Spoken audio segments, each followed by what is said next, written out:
Hello and welcome. Cricket की तीखी बातों के नए एपिसोड में आप सभी का स्वागत है।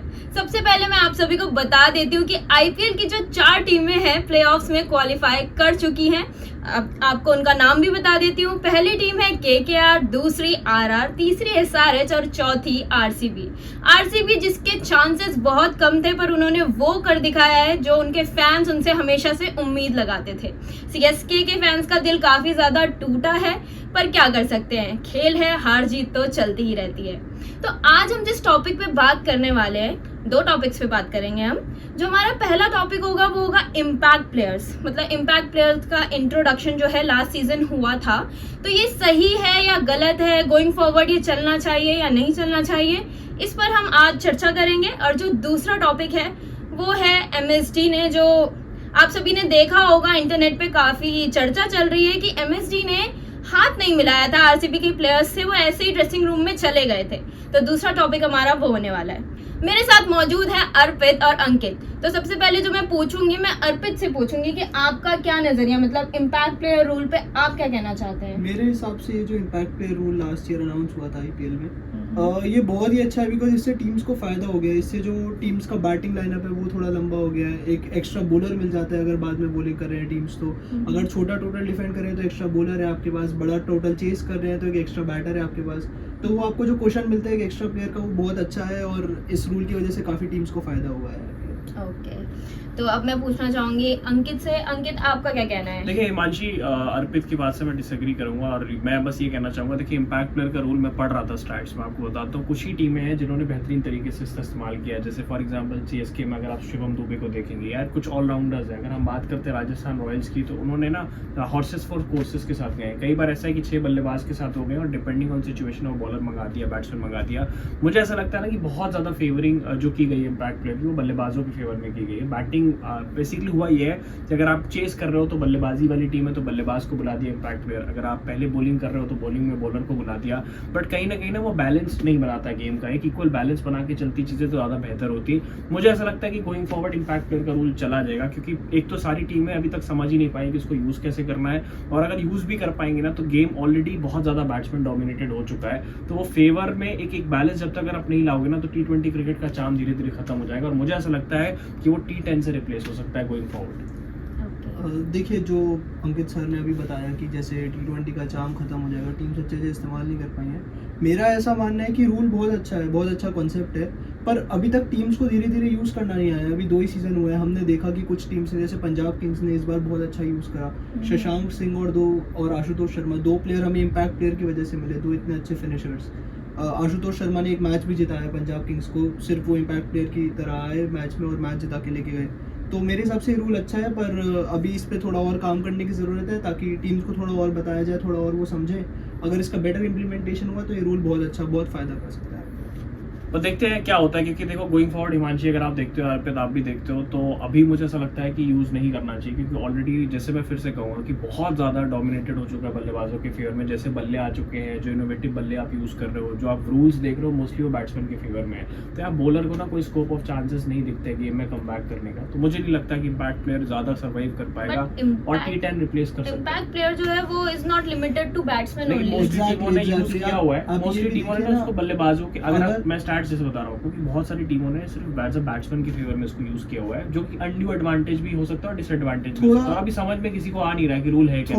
थोड़ा बेटर इंप्लीमेंटेशन कर सकते हैं, थोड़ी और गाइडलाइंस इशू कर सकते हैं। बट आप देखिए, अगर आपकी टीम 140 रन डिफेंड कर रही है, अगर 3 साल पहले आप देखें तो बहुत डिफिकल्ट होता है 140 रन डिफेंड करना, पर आप एक और एक्स्ट्रा बॉलर बुला सकते हैं जो शायद पार्ट टाइमर हो, शायद इतना नोन बॉलर ना हो, उसको चांस मिल सकता है इतने बड़े स्टेज पे अपना स्किल्स दिखाने का, टैलेंट दिखाने का। तो ये बहुत फायदेमंद भी है। मुझे लगता है कि पहले तो समझाना पड़ेगा टीमों को यूज कैसे करना, और फैंस को भी समझ में आना चाहिए। कई बार आउटसाइड से समझ नहीं आता, इतना ज्यादा टिपिकल इसको बना दिया इम्पैक्ट प्लेयर रूल को। अगर वो समझ गए लोग तो शायद यूज हो पाए, बट अभी मैं इसके फेवर में नहीं। तो चलिए अब आते हैं अपने सेकंड टॉपिक की तरफ। सेकंड टॉपिक जो है MS धोनी के ऊपर है। कहा जा रहा है कि MS धोनी का ये लास्ट मैच था और हो सकता है इसके बाद वो रिटायरमेंट ले ले। तो ऐसे में उन्होंने जो उन्होंने जो बिहेवियर दिखाया, उन्होंने बिना हाथ मिलाए वो ड्रेसिंग रूम की तरफ चले गए। तो मैं जानना चाहूंगी कि अर्पित और अंकित का इनमें इसके बारे में क्या व्यू है। पर उससे पहले मैं आपको बता दूं कि मेरे हिसाब से आरसीबी के प्लेयर्स को थोड़ी रिस्पेक्ट दिखानी चाहिए थी, थोड़ा जल्दी अपना सेलिब्रेशन खत्म कर लेना चाहिए था।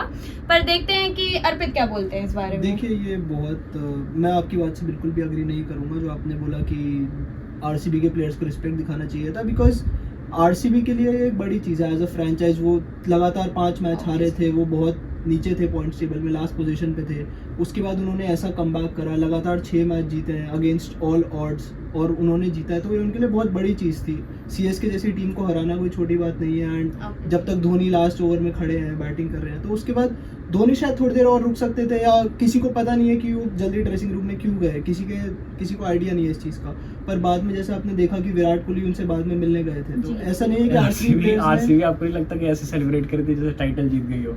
आरसीबी अभी फाइनल बचा हुआ है, पर आप देखिए आप जिस पोजीशन से आए कोई बात अलग है। आप देखिए ऐसा कमबैक आज तक आईपीएल में किसी ने नहीं किया है। हो सकता है उसका लास्ट मैच हो। मैं भी माइकल वॉन को सुन रहा था, वो कह रहे थे कि लेजेंड खड़ा है, उसने कितना कंट्रीब्यूशन दिया और आपके लिए 5 मिनट से खड़ा हुआ है। कब तक खड़ा रहेगा भाई? तुम पहले लैप ऑफ ऑनर कर लो, पहले सारे मिठाई बंटवा लेते उनका बस। पर आप देखिए ना फैंस जिन्होंने उस टीम को हमेशा सपोर्ट करा, जो फैंस 17 साल से उस टीम को सपोर्ट करते आ रहे हैं, अर्पित की वो फैंस को थैंक्स बोलना तो बहुत जरूरी है। कुछ नहीं ना, अभी तक तो प्लेऑफ में क्वालीफाई करा है यार, प्लेऑफ में क्वालीफाई करा है। लेकिन मेरी बात समझ कि एक नॉर्मल सेलिब्रेशन हो सकता था। अभी एलिमिनेटर में हार गए तो सर हार गए तो हार गए, पर आप देखिए आज तक आईपीएल की हिस्ट्री में किसी भी टीम ने लगातार 6 मैच जीत के क्वालीफाई नहीं करा। वो बात अलग है, लगातार 6 मैच। लेकिन यार देख कॉन्टेक्स्ट क्या है स्पोर्ट्स में। देखिए एक होता है कि मैच चल रहा है, ठीक है, मैच में हम दोनों कॉम्पिटिटर, मैं और तू कम्पीट कर रहे हैं अलग अलग टीम, हम जान लगा रहे हैं एक दूसरे को, चलो स्लेजिंग कर रहे हैं, स्लर पास कर रहे हैं, जो कि करना नहीं चाहिए स्लर, वैसे स्लेजिंग कर रहे हैं, चलो हेल्दी स्लेजिंग हो रही है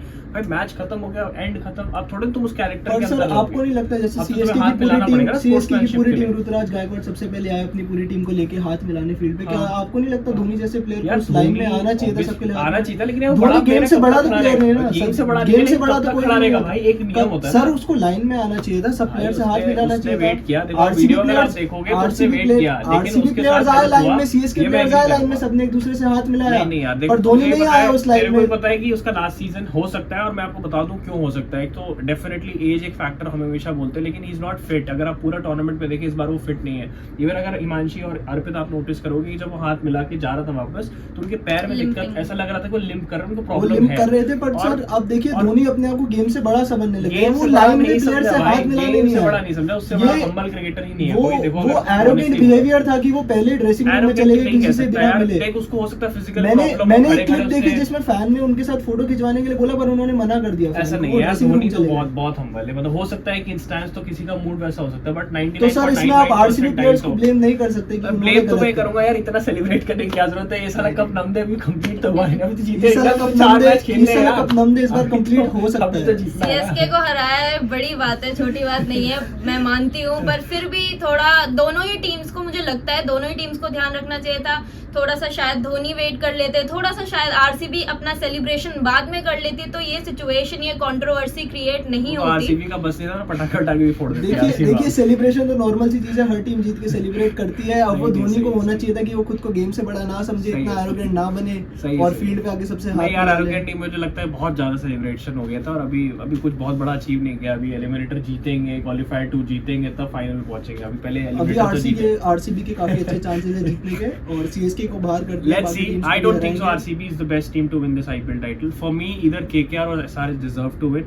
मैं अपना पॉइंट ऑफ व्यू कभी और दूंगा, बट मुझे नहीं लगता कि आरसीबी के पास अभी भी बॉलिंग में प्रॉब्लम्स है। अगर आप फैन हो, बट आपको दिख नहीं रहा, बट मुझे दिख रहा है उनकी बॉलिंग में प्रॉब्लम्स है। बॉलिंग में प्रॉब्लम्स है, पर अगेंस्ट ऑल आउट जो हमने समझ लाइक KKR एक्सप्लॉइट कर ली। ये मैं अपना पॉइंट ऑफ व्यू दे रहा हूँ। आई माइट बी रॉन्ग, अगर रॉन्ग हो तो अच्छा है, बट जो मैंने आर्टिकल भी लिखा उसमें मैंने लिखा कि या तो KKR या SRH जीत सकती है इस बार टाइटल। जी हाँ, ऑड्स देखें तो KKR और SRH के काफी फेवर में है, आरसीबी के उतने फेवर में नहीं है। पर आरसीबी इसी चीज के लिए जानी भी जाती है कि अगेंस्ट ऑल ऑड्स सब कुछ, जब सब कुछ उनके अगेंस्ट हो तब वो कुछ अच्छा करके दिखाएं। उनके फैंस को उन पे इतना फेथ है, तो आई होप आरसीबी इस बार अच्छा करे, क्योंकि ऑब्वियसली सीएसके को हराया तो ये वर्थ इट होना चाहिए। बिल्कुल। तो इस वीडियो को हम यहीं पे एंड करते हैं। आप लोग हमें कमेंट्स में जरूर बताना कि आप क्या सोचते हैं, क्या एमएसटी का बिहेवियर गलत था या फिर आरसीबी के प्लेयर्स का बिहेवियर गलत था। अभी मैं लेती हूँ आपसे विदा। देखते रहिए क्रिकेट की तीखी बातें।